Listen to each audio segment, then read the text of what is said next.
Young people and their work ethic, or lack thereof, are in the news again. Earlier this week, Labour released a white paper aimed at getting people aged between 16 and 24 not in employment, education or training into the workforce. Those are the so-called NEETs. And the Jeremy Vine Show decided to tackle the topic with their usual level of subtlety and empathy, beginning with this call from Anne. We need to bring back in careers advisors, give kids hope. Yeah. I went to school 30 years ago and my teacher said to me, I'd amount to nothing. Didn't have any aspirations, but I was good at school. I come out with A-levels, GCSEs, and I wanted to be a chef. Yeah. And she said I had no skills in that. I went off to London with a friend. We went to the Hilton Hotel in London. We sat in reception and bloke come over to us and said, "What do you want?" I said, "I want a job." Yeah. And they gave me a job in the kitchen, washing pots. I went on to be a chef. I stayed there for 12 years. Oh, I love it. We love it. Chef. But listen, weirdly, what I'm going to suggest to you, Anne, is that even better than a careers advisor is the teacher who says to you, you're going to amount to nothing. Because then you've got something to prove. Yeah. And careers, the problem with this country, Anne, is everyone wants to be famous. Yeah. And it's pop quiz factor or whatever it's called. I mean, can you imagine a lot of young people today doing what Anne did? I think you're amazing, I can't Anne. imagine it. Well, it happens. I mean, I don't come know on. if it does. Why are we so putting down young people? Because they're not working, well, Phil. some of them That's aren't. why. But you're tarring everybody with the Phil's same got brush. not young children, but you've got kids in their 20s, so they... so you know what Exactly. it's like. It's tough. And we're tarring, Carrie, you're tarring everyone with I'm the not same brush. tarring everyone There's a lot with of the same people brush. in this. I'm tarring young people want the 1 to work. million it's insulting people. to say they don't. I'm tarring the 1 million people, young people between 16 and 24 who aren't looking for a job and don't want a job. People like, Anne, that's who I'm talking about. I heard a young man on the radio the other day. He was 30 years old, trained as an engineer. He hasn't worked as an engineer in 8 years. Why? And he gets given jobs as waiters, whatever. He doesn't want to because he thinks they're not good enough. That's what we're dealing with. People who will not do menial jobs because they're not good enough for them. Now, a lot of the outrage in that video is generated by the idea that young people should be working, that they have a duty to work, that they owe it to the rest of us. But here's a question that would likely make Jeremy Vine and his guests furious. What if refusing to work is a perfectly rational choice in 21st century Britain? With the average worker £200 a week worse off than they were 16 years ago, even if you're technically better off from working, wages are so low that it may not make it feel worthwhile. That applies even more so for 0 hours or flexible roles where you're expected to drop everything at short notice if they need you for a shift, meaning it's hard to make other plans. Now, people might be more willing to put up with low-paid, inconvenient entry-level roles if they saw it as a way to get a foot on the ladder. But there just aren't entry-level jobs, with 7 out of 10 young job seekers rejected from so-called entry-level jobs for lack of, you guessed it, work experience. And that's according to recent research. There's also been a hollowing out of the labour market in the UK. According to research from the London School of Economics, 1 in 4 UK jobs are bad jobs or poor quality employment, bullshit jobs. Many middle-ranked jobs have also disappeared, leaving a small but relatively highly paid professional and management class, and a mass of low-paid, low-autonomy roles with little prospect for career progression. Of course, even professional salaries have not kept pace with increases to the cost of living. In the 1990s, the average house in England cost less than 4 times the average income, according to the ONS. It now costs more than 8 times the average income. In Wales, the ratio of house price to salary has also doubled, going from 3 to 6. That shift makes owning a home an unrealistic prospect for the majority of young people, unless, of course, you're one of the 1 in 3 first-time buyers who've had help from the bank of mum and dad.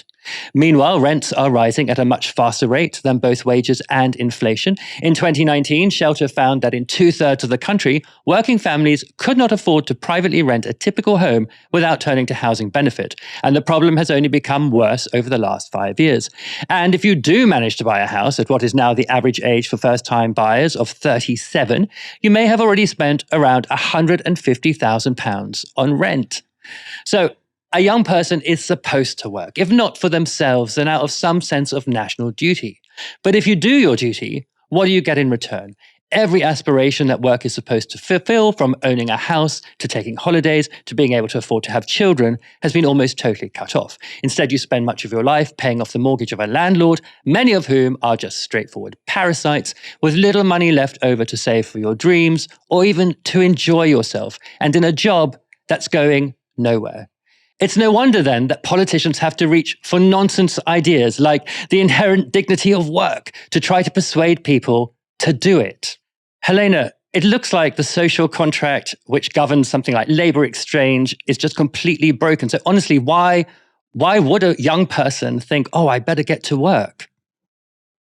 I mean, you've absolutely hit the nail on the head. This is a problem of the breakdown of the social contract, very specifically, and it has its main roots, of course, in a lot of neoliberal doctrine. But the main two parts of this, I think, that have caused the crisis that we see right now are, of course, labour market deregulation and deindustrialization. I think these are the two real pillars of this. If you start with deindustrialization, right, one thing that changes the way in which people look at work is whether what you're producing you feel like has some kind of benefit to society. And that's one thing that the service sector, which has been the burgeoning labour market sector in this country for the past 30 years or so, definitely potentially the past 40 years, this is not work that is satisfactory for many people. This doesn't make you feel like you're part of your community. Of course, in a neoliberal world, the whole point is there is no community. There is no such thing as society. There is only people acting as economic units to be able to provide profits for shareholders. And we've seen the result of this in terms of the breakdowns of our communities. Of course,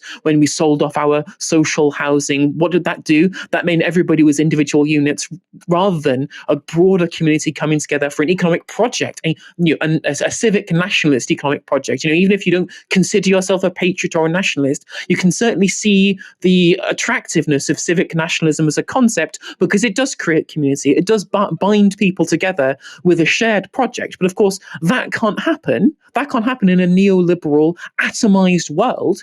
And especially since we don't produce anything, we don't see the benefits of our communities. And the vast majority of, especially private sector service roles, the kind of bullshit jobs that David Graeber talks about in his kind of seminal work on the subject. There are plenty of service roles within, the public sector that you might see as having a particularly important role in terms of shaping your community, like nursing or care. But outside of that, most service sector roles are miserable. Working in call centers, working as a barista, working in so many other of these areas, like being a waiter, for example. These are not jobs that give you job fulfillment.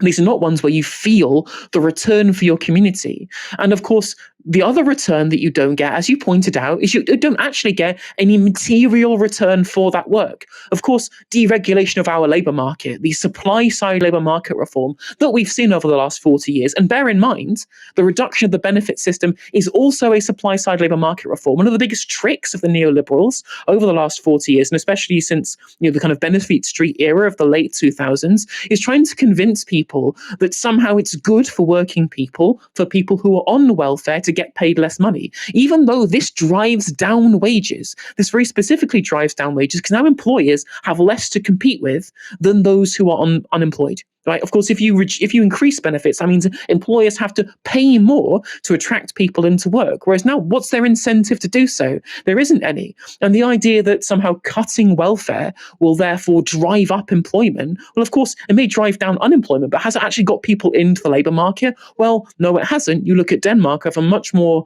generous welfare state than we do. They have 10 points higher labour force participation rate than we do in the UK, especially since their healthcare system is functioning better than ours in a post-austerity world.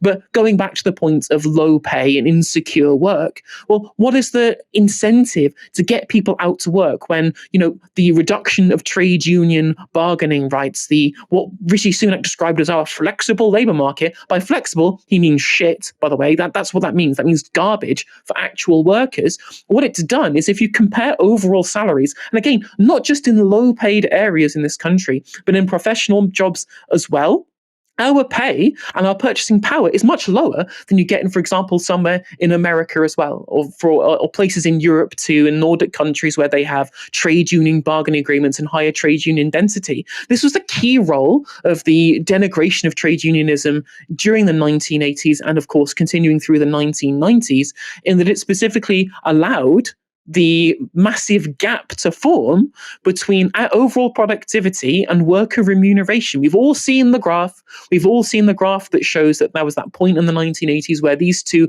fundamentally diverged. And of course, in a post-financial crisis world, which was the kind of first generation to experience this in real terms in the way that the economy crashed afterwards and never recovered, it's millennials and it's Zoomers. These are the generations specifically that were promised the world. If you worked hard, if you went to university, if you got all your qualifications, you'd end up with a good job at the end of it. Now being told you should be working in a minimum wage role, whatever it is, and if you don't like it, suck it up. And is this a way of attracting people into a work which is fundamentally unstable, which in the wake of neoliberalism means that all of the essentials that you think the social contract should bequeath upon you, those have all gone, right? Over financialization of our housing sector massively pushed up housing costs. Pensions, right? We very rarely talk about pensions, but remember how boomers and Gen X all got defined benefit schemes that got better the longer that you lived. They were all so generous, we've had to change towards defined contribution schemes that get worse as you age. So millennials and Zoomers are now paying for the gold-plated defined benefit schemes of yesteryear by taking shitter pension schemes for longer now for ourselves.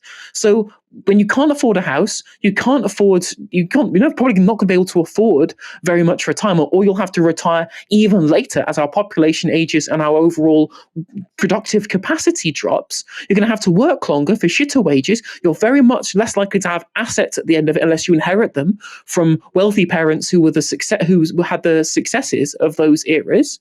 And then on top of that, what's happening to the world at the same time? What's the point in working hard for the whole of your life when what are you staring down the barrel of?